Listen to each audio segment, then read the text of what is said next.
Hello students, आज हम algebra of limits की थ्योरम करने जा रहे हैं। एनालिसिस का चैप्टर फर्स्ट चल रहा है, इम्पॉर्टेंट थ्योरम्स कर रहे हैं। आज हम अलजेब्रा ऑफ लिमिट्स की 3 थ्योरम करेंगे। इसमें मैं आपको जो आई हुई हैं और इम्पॉर्टेंट है वही करवाऊंगी, तो ये मैं खुद करवाऊंगी आपको, ठीक है। फर्स्ट इसमें a+b और एक ये 6th वाली a × b वाली, ठीक है। तो ये आपने खुद करनी है, ये आपका होमवर्क है, ये आपने खुद करनी है a-b की। इसके अलावा ये भी आपने खुद करनी है, यही इम्पोर्टेंट है। ये तो एज सच इम्पोर्टेंट नहीं है, लेकिन फिर भी मुझे करवानी पड़ेगी क्योंकि बिल्कुल बेसिक सी है। और यहाँ से ये 2 खास इम्पोर्टेंट है, ये एक तो 4th, एक 6th और एक लास्ट, ठीक है। ये इम्पोर्टेंट है, तो लास्ट के लिए 7th आनी चाहिए, तो 7th ही मान के चलो आप। तो मैं इस वीडियो में मैं पहली 4th और 6th करवाऊंगी, ठीक है। 6th खास इम्पॉर्टेंट है, तो सबसे पहले शुरू करते हैं। देखो यहाँ पे उन्होंने बोला है कि जो an सीक्वेंस है वो a को कन्वर्ज करती है और जो bn सीक्वेंस है वो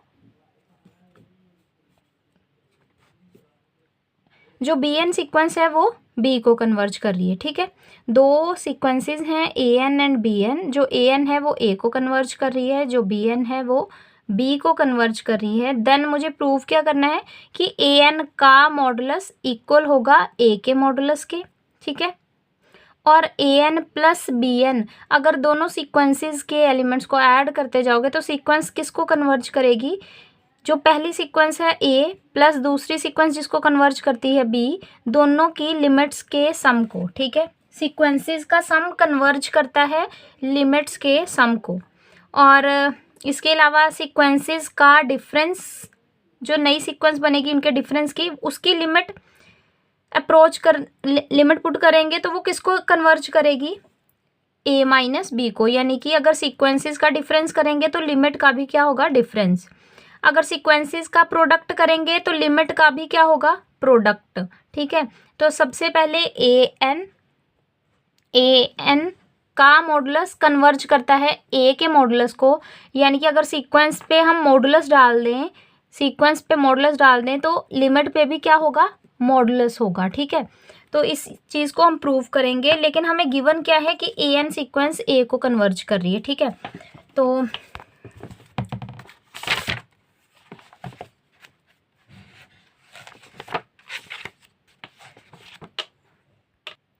अब समझो, अगर हमें गिवन क्या है, देखो हमें गिवन है यहाँ पे कि जो an सीक्वेंस है वो a को कन्वर्ज कर रही है, ठीक है। यहाँ पे हमें क्या गिवन है कि an सीक्वेंस किसको कन्वर्ज कर रही है। जो चीज़ हमें गिवन है पहले मैं वो बता देती हूँ। गिवन है मुझे कि an सीक्वेंस कन्वर्ज कर रही है किसको? a को।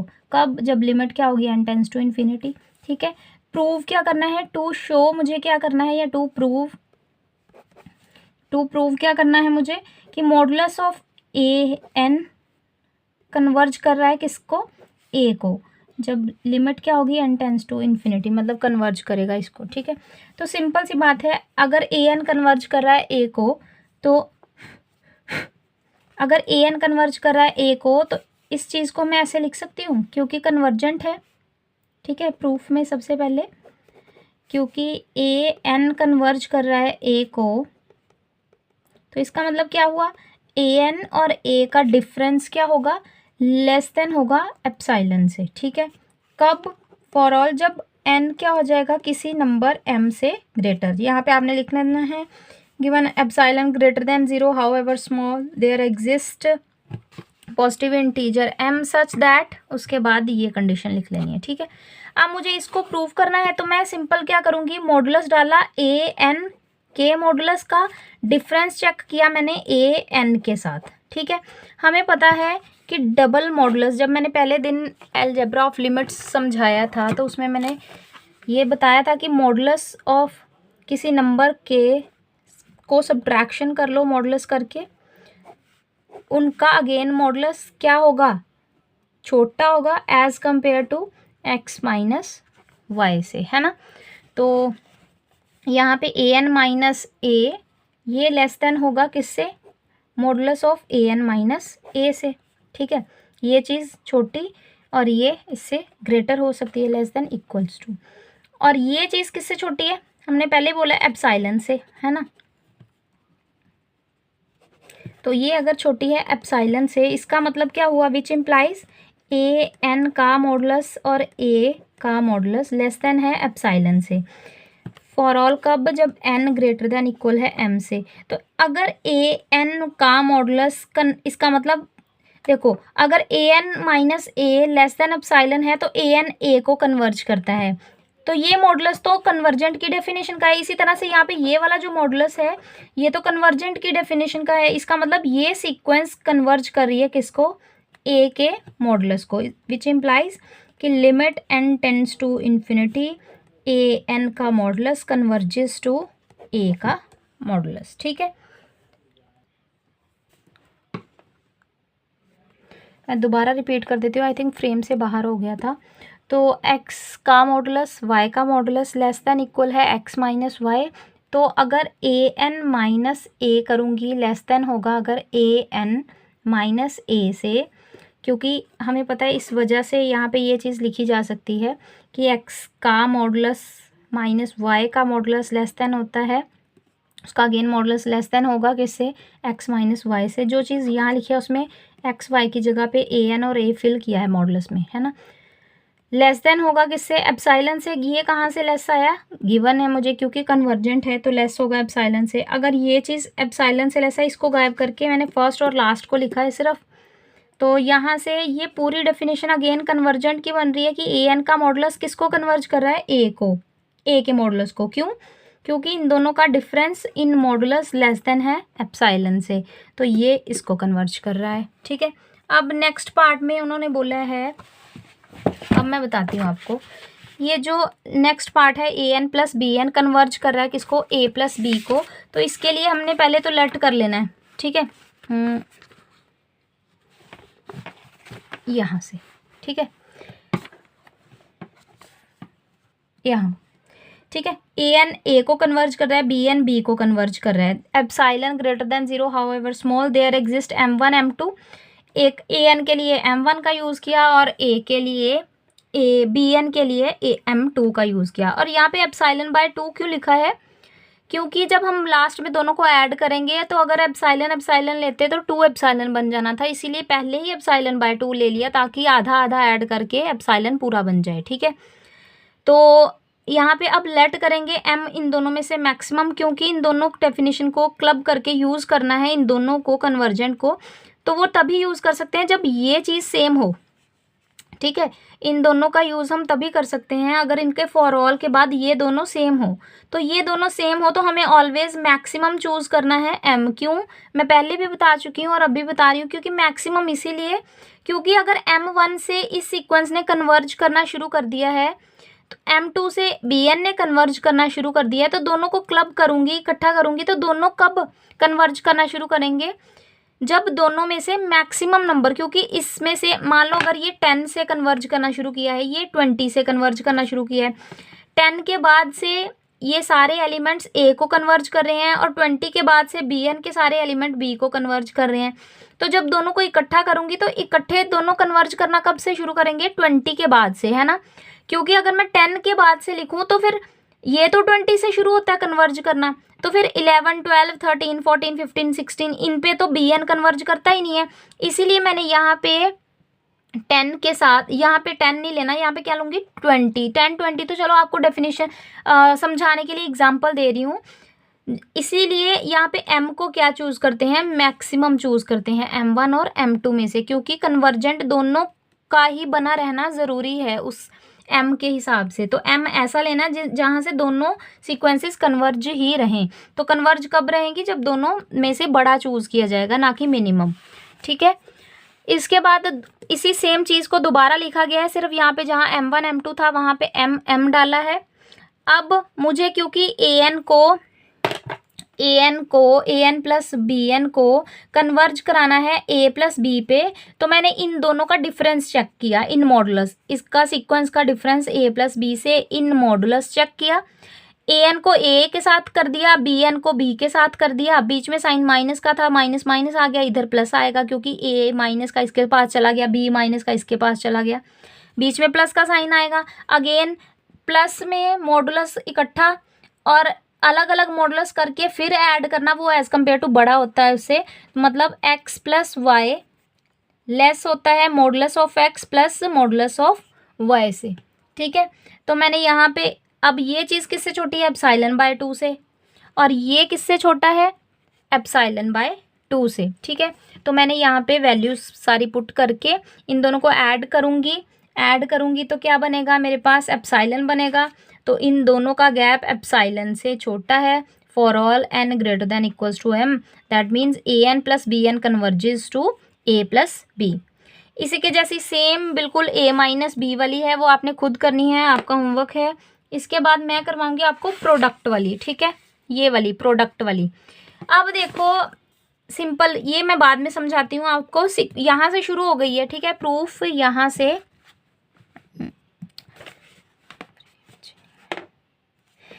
यहाँ से शुरू हो गया है। मैं बताती हूँ ये क्यों लिखा है और कैसे लिखा है, मैं आपको सीधे बताती हूँ। पहले तो यहाँ से, ठीक है, अब देखो यहाँ से सीधे पहले क्यों, अभी बताती हूँ। इसमें जो चीज़ें यूज़ की हैं वो पहले लिखी हैं उसने प्रूफ में। अब मुझे ए एन बी एन का प्रोडक्ट कन्वर्ज करवाना है ए बी पे, तो मैंने दोनों का डिफरेंस ले लिया, लेस देन एप्सिलॉन आना चाहिए, है ना, जैसे कि ए प्लस बी बी वाली में किया है। दोनों का डिफरेंस चेक करते हैं।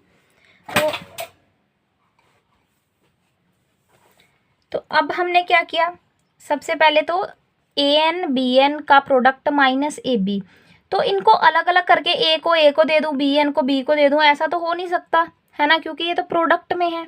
तो इसमें हम क्या करेंगे, ऐड सब्ट्रैक्ट करेंगे अपनी मर्जी से, एक सीक्वेंस और दूसरी लिमिट, मतलब A N into B, A N into B, A N B Ed करना है, एडिंग करनी है और सब्ट्रैक्शन करनी है। ठीक है, एडिशन करनी है और सब्ट्रैक्शन करनी है किसकी, ए एन एंड बी की।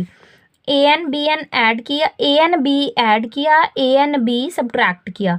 ठीक है, अब जो ए एन है वो कॉमन निकाल दिया और बी एन बी माइनस इकट्ठा कर दिया, और इन दोनों में से कॉमन क्या निकल रहा है, बी कॉमन निकाल दिया और ए एन माइनस ए अलग कर दिया। अब मॉडुलस अलग अलग कर देने हैं। अगर मॉडुलस एडिशन में इकट्ठे हैं तो मॉडुलस को अलग अलग करूँगी तो ग्रेटर का सिंबल आएगा उसकी तरफ। ठीक है, अब ये चीज़ छोटी है और ये पूरी क्वांटिटी ग्रेटर है क्योंकि मॉडुलस अलग अलग हो चुके हैं। इसको अगेन मॉडुलस को तोड़ा, ये तो प्रोडक्ट में है, प्रोडक्ट में ए इंटू सम बी हो quantity, first quantity second quantity दोनों का मॉडुलस अलग अलग कर सकते हैं प्रोडक्ट में, तो बिल्कुल अलग अलग मॉडुलस किया है बस। ठीक है,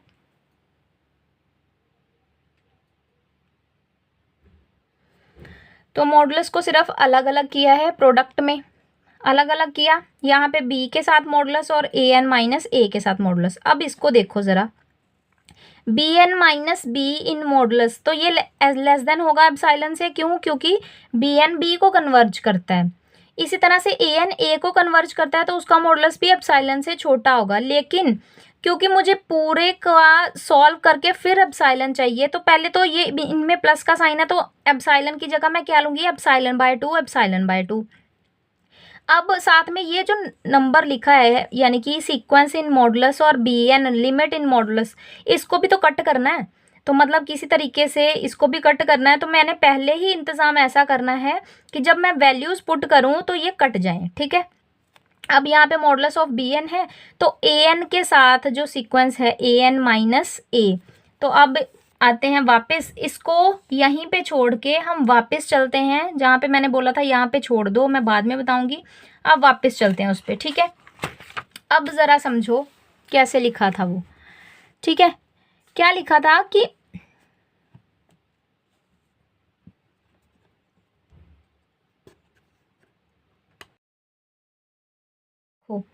लिखा है since a n is convergent, convergent sequence always bounded होती है, तो sequence a n is bounded.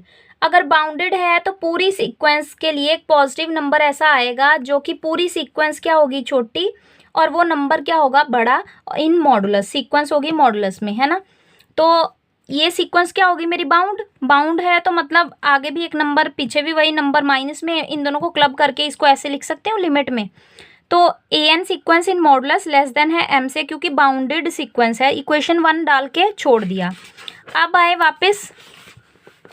वापस आए तो यहाँ पे ए एन सीक्वेंस कन्वर्जेंट भी है, बी एन सीक्वेंस कन्वर्जेंट है, गिवन है। तो अब मैंने ए एन सीक्वेंस की कन्वर्जेंट की डेफिनेशन लिखी, epsilon greater than 0 however small there exist m1 m2। A n के लिए m1 का यूज़ करूँगी, बी एन के लिए m2 का यूज़ करूँगी। लेकिन एक चीज़ ध्यान देना, एप्सिलॉन बाय 2, पहले तो एप्सिलॉन लिखते थे, यहाँ पे मजबूरी है कि एप्सिलॉन बाय 2 लिखूँगी, क्योंकि छोटी चीज़ को और छोटा कर दो तो एप्सिलॉन जो पहले से ही छोटा है उसको ना के बराबर बताना है कि इन दोनों के बीच का डिफरेंस ही नहीं है, तो उसको एप्सिलॉन को भी 2 से डिवाइड करके अपनी मर्जी से बी एन मॉडुलस से डिवाइड कर दो, तो क्या ही फ़र्क पड़ेगा।